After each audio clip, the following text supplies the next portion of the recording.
I pulled up David Pakman. You guys ready? First video.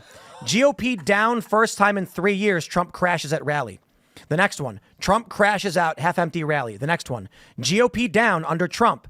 Almost a recession. The next one. Trump melts down. The next one. Oops. How did Trump make 200 deals if there aren't 200 countries? The next one. Trump press secretary deranged. The next one. Shock. Top Trump official can't deny. Literally every single thing is just crazy. I'm angry at Trump. Yeah. All right. So in this clip, Tim Pool goes after the lazy, predictable content strategy used by left-wing creators like David Pakman, Luke Beasley, Brian Tyler Cohen, and the Young Turks.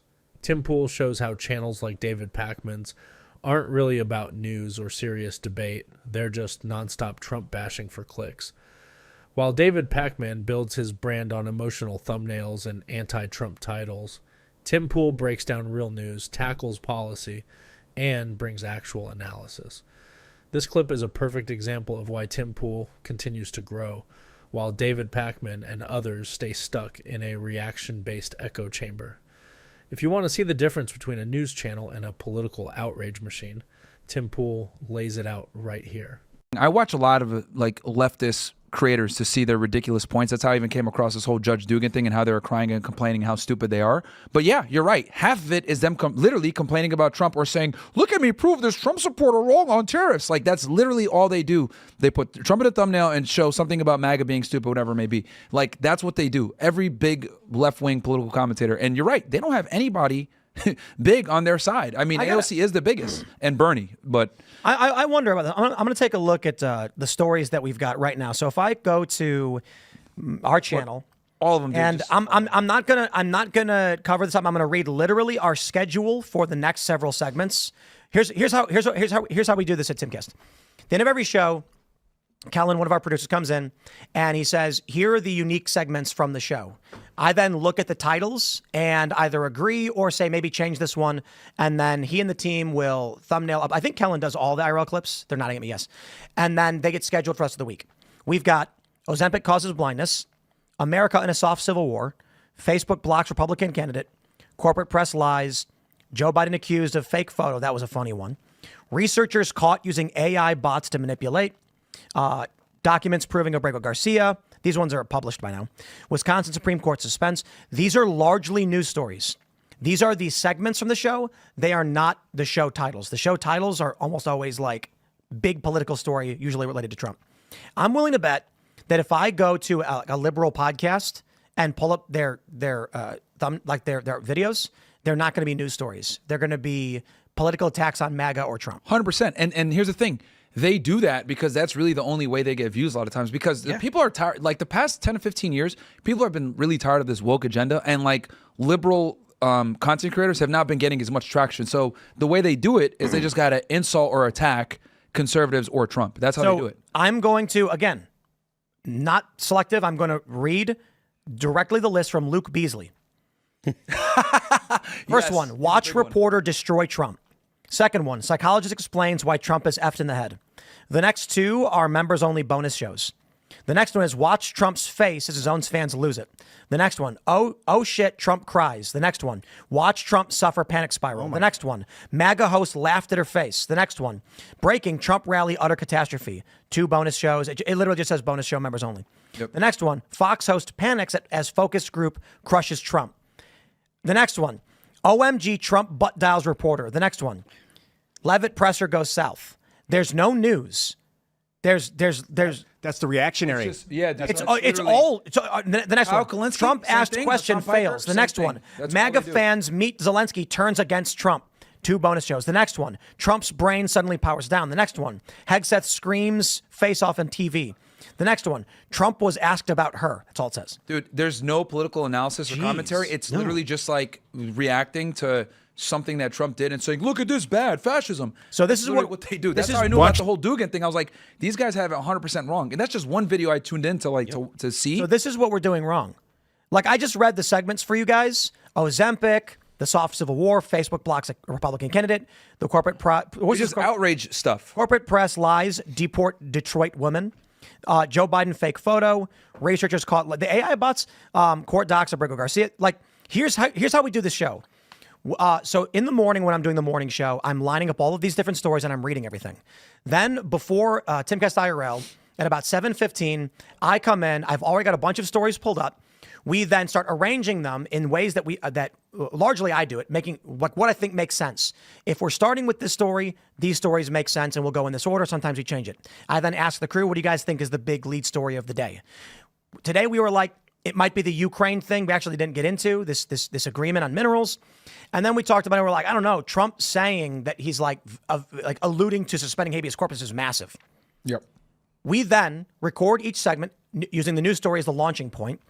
And the segments that we do, I mean, sometimes they do well. A couple are over at 100,000. Some are at 50. If we just changed this and followed the liberal format, I pulled up David Pakman. You guys ready? First video. GOP down first time in 3 years. Trump crashes at rally. The next one. Trump crashes out half-empty rally. The next one. GOP down under Trump. Almost a recession. The next one. Trump melts down. The next one. Gretchen Whitmer angry about Trump. The next one. Oops, how did Trump make 200 deals if there aren't 200 countries? The next one, Trump hemorrhaging. The next one, Trump official can't deny empty shelves. The next one, Trump press secretary deranged. The next one, shock. Top Trump official can't deny. Literally every single thing is just crazy. I'm angry at Trump. Yeah, okay, this part was wild. Tim Pool reads off David Pakman's videos, and it's just Trump crashes, Trump cries, Trump panics. So, like, come on, man, that's not journalism. That's a Trump hate channel. Tim Pool just showed how fake and repetitive it is. Honestly, that kind of content doesn't teach you anything. Yeah, dude, We it's used crazy. when Biden was president, we would do a percentage. I'm telling you, dude, I noticed this when I was going through. I was like, what the hell? There's like a chunk of stuff we would do would have Biden in it or Kamala. We did complain about those. My in name power, is- which we're supposed to do. You're supposed to hold the people in power to the fire, their feet to the fire. God, but dude. there's also this behavior of Look at this. reactionary where you don't offer a counter point. You don't offer the other reality that you want to see, and that is a fear-based mentality. Look at this from Brian Tyler Cohen. Oh God, that guy's. Oh, yeah. Okay, here we go. Trump. Cory Booker. Trump. Wild, dude. Supreme Court. Trump. These people. Trump. And they just cry fascism all day. Dude, I'm telling you, it's like the same line over and over. Oh, man, Tim Pool just roasted Brian Tyler Cohen so bad here. I mean, he's not even wrong. Brian Tyler Cohen basically turned his channel into the Trump complaint department. And Tim Pool, again, actually brings receipts, examples, and news cycles into the convo. That's why people trust Tim Pool. It's not just rants. It's reality. Like the immigration judge, the judge one with Dugan, like they were losing their minds over that one. And it's crazy to me how they all had the same talking points and all of them are royally fucking wrong. All You know what- Donald it's Trump Wild. royal They don't even know what they're talking about when it comes to immigration. Here's my idea. Wild. I'm gonna tell Kellen from now on. Every segment from Timcast IRL, like here's one that I thought was a really great story. It's really crazy. Researchers caught using AI bots to shape public opinion on Reddit. Massive, guys. Put Trump in the thumbnail, and the title should now be Trump! ! Researchers caught using AI bots to shape public opinion. Dude, it is really disheartening.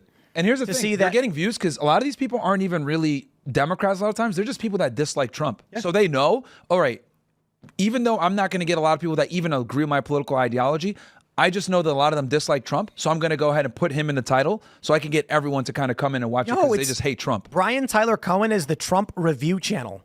That's Dude, that's what he literally is. all he's He got. had that Trump reply guys back in his first term. It's so Bro, lucrative. all of them, dude. It's like literally they all have the same exact talking points on the left, man. Every big left-wing political commentator is saying the same shit over and over. And I caught on when I saw all their commentary on this Dugan chick. And I was like, wow, they don't really care about the truth. They just care about outrage, just saying, this is fascism, this is whatever. But they don't realize that the woman literally broke the law. Do you think the Young Turks will do the same thing? I haven't seen them cover the judge, to be honest. I have not seen them. So let's go with the Young Turks, and we're going to start with Trump. Second one, Trump. The next two are members only interviews. Then you've got Charlemagne and Cenk. Then you've got Trump. Bonus episode, members only. Then pro-Israel mob. Then Congressman slams Trump. Then liberals triumph in Canada. So it does still appear to be Trump. A lot of Trump. It's not as bad though. It's not as bad. Not as bad. The other half is for Netanyahu. There you go. The other half is because that's one thing me and Czech and TYT agree on is the whole Israel thing. But that's about it. But I want to point this out too. I feel bad for Cenk Uygur. Obviously, he does have a lot of Trump in here. Yo, an hour ago they got 2,000 views on this. Let's go back to here we go. Where's let's pull up a Trump thing from like. I'll give him credit because he'll 45. sit down with conservatives. He'll at least sit down with but us. Look at this. He's getting like the Young Turks are getting been here, right? Yeah. They're getting no traffic. Look at this. Terrible polls for Trump, 6,000 views one day ago. I'm telling you, dude, liberals don't like the left-wing media. They don't get the same amount of views they did 10 years ago unless they talk about Trump. That's the only way. If people like Luke Beasley and David Pakman stopped lying about Trump, then I'm sure Trump's polls would skyrocket. But if you live in David Pakman world, like did I have David Pakman pulled up? Where is it? You didn't pull him up. I did, but I just read it. On your side, yeah. You didn't show it to us though. Where are we at? Pac-Man. It's literally like for like 20 years. Like yeah. So he gets a tremendous amount of views, but like Trump challenges journalists to cognitive test in nutty interview. It's just like he has created a bubble world where if you're subscribed to his channel, literally the only things you see is the nightmare reality of Trump screaming in your face. And that's just terrifying. Do these guys go on? Has he been here before or no? No, the first time we asked him, he said he'd do it for $5,000. The second time we asked him, he said that he would consider it, but he's busy and he'll try to make time. Dude, you know, that's, I think, the biggest thing. Like, conservatives most of the time will sit there and talk with a liberal if, like, the viewer, like, the, you know, audiences are comparable. But, like, I've noticed, like, they won't sit down with us. Like, they just won't. Like, well, let's address the fact that he even said 5K when you have a bigger show than he does is crazy. To be fair, it was a couple years ago. Well, I mean, to be fair, like David Pakman's got 3 million subs, and some of his videos get hundreds of thousands of views. Yes, some don't. It's probably worth $4,000 an hour, $5,000 an hour. Yeah, but here's the thing: doing a live show is significantly harder than doing pre-recorded content and just talking on a mic. What I will say is there are different universes in shows, and everybody's always trying to claim they're the biggest show. So, you know, like Kill Tony said they're the biggest live podcast, but they're a comedy show, not really a podcast. Yep. And I mean, they technically are, but they're also not live. They premiere. So, but he said that. Then you've got Nelk Boys. They said they're the biggest podcast on YouTube.